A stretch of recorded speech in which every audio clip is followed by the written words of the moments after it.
previous video we have discussed till steps of procedure.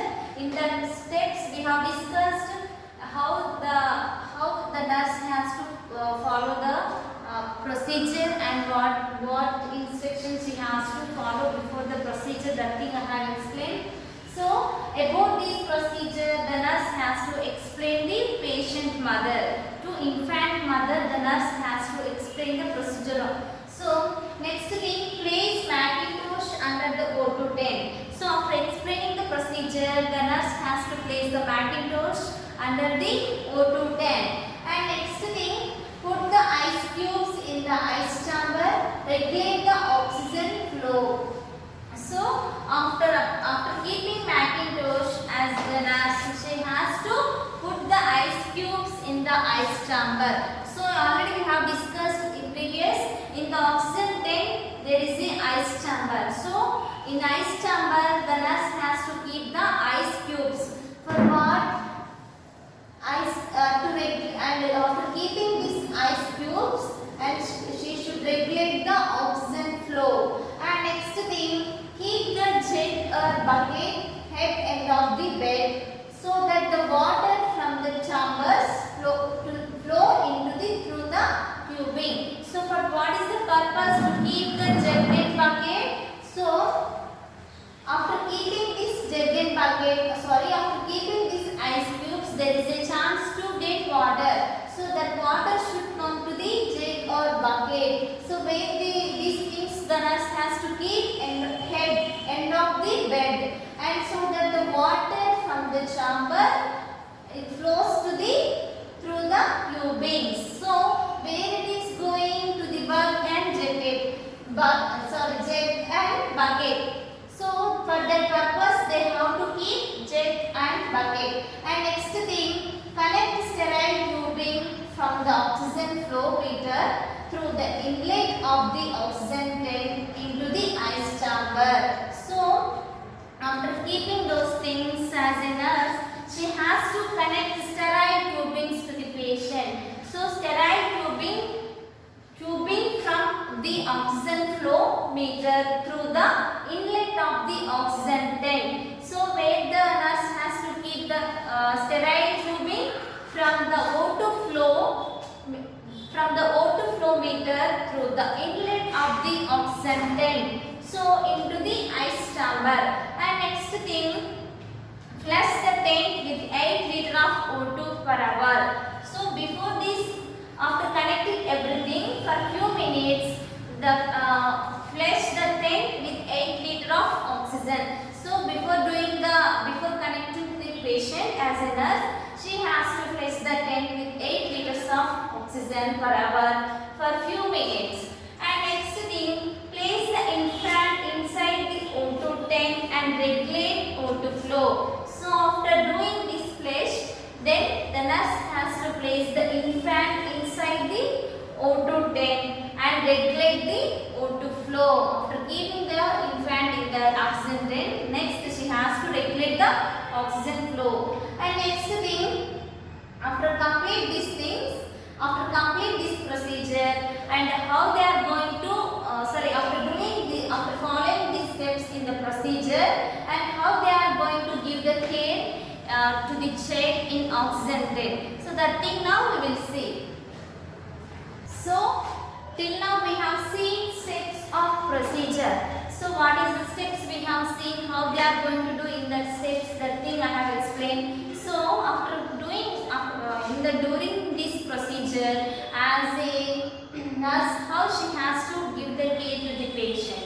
So tent should provide a place for child's mobility. So how they have to provide the tent?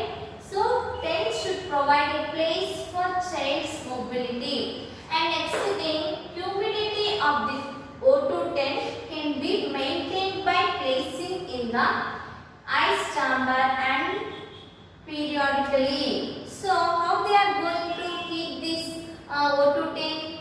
Humidity of the O2 tank can be maintained by placing in the ice chamber. So they are going to place it in the ice chamber and periodically.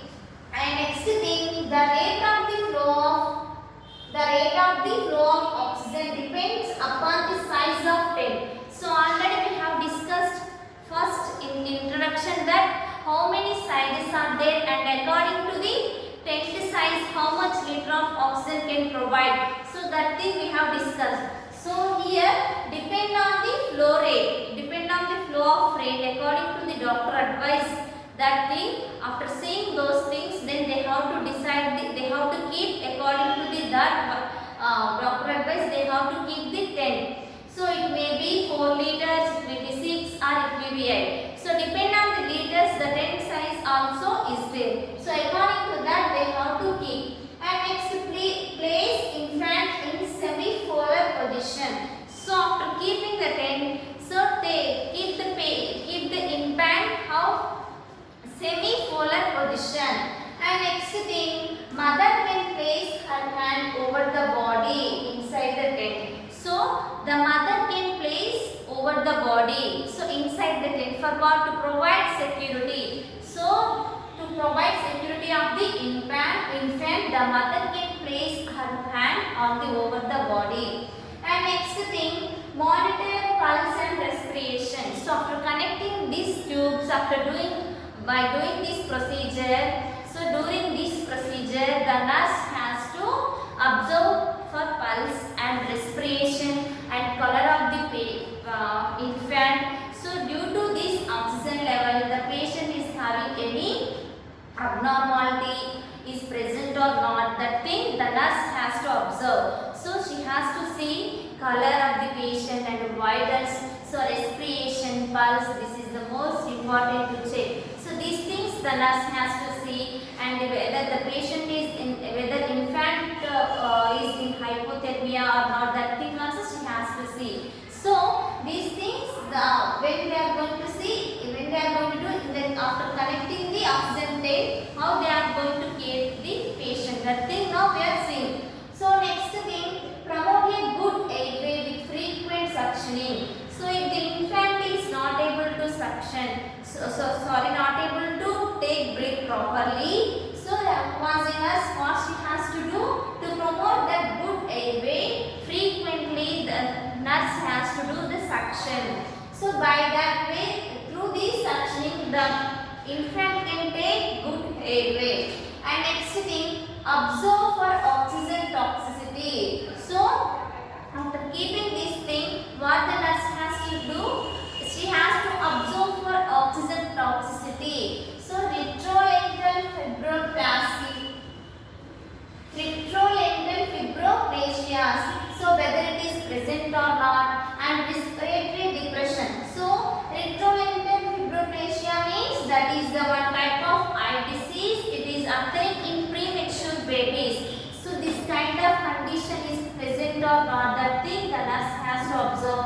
And any respiratory depressions is there or not, the nurse has to see.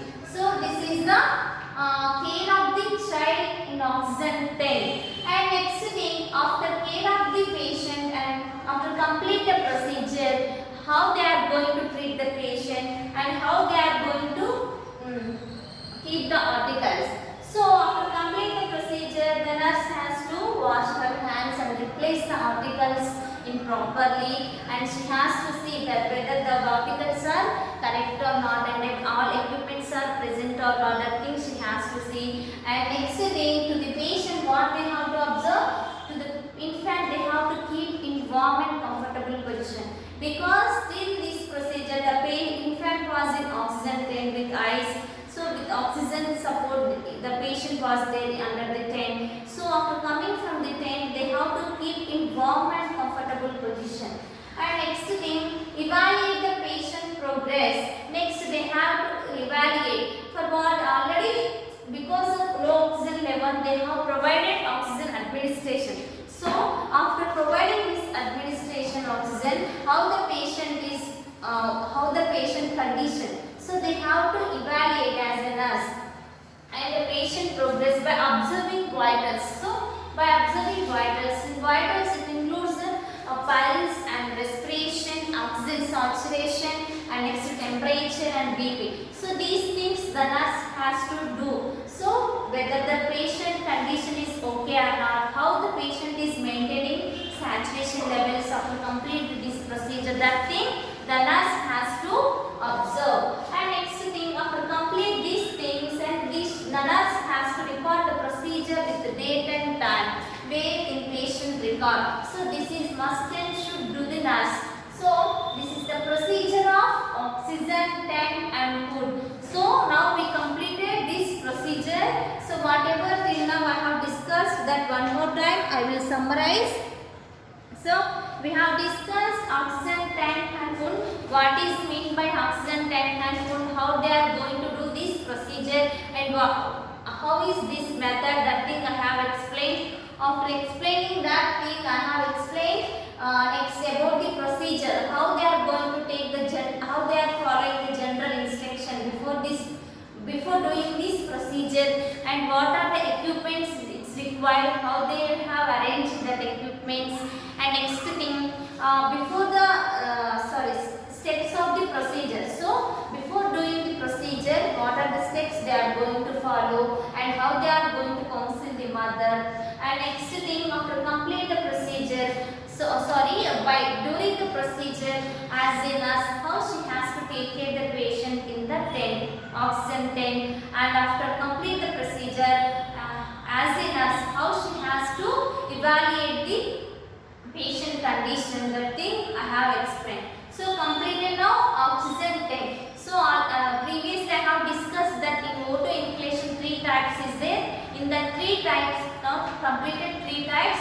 Already I have discussed in previous class 2 methods, that is through nasal and how they are going to do the procedure through nasal cannula, and how they are going to keep. Another one is through face mask, and by oxygen tank how they are going to provide the oxygen administration.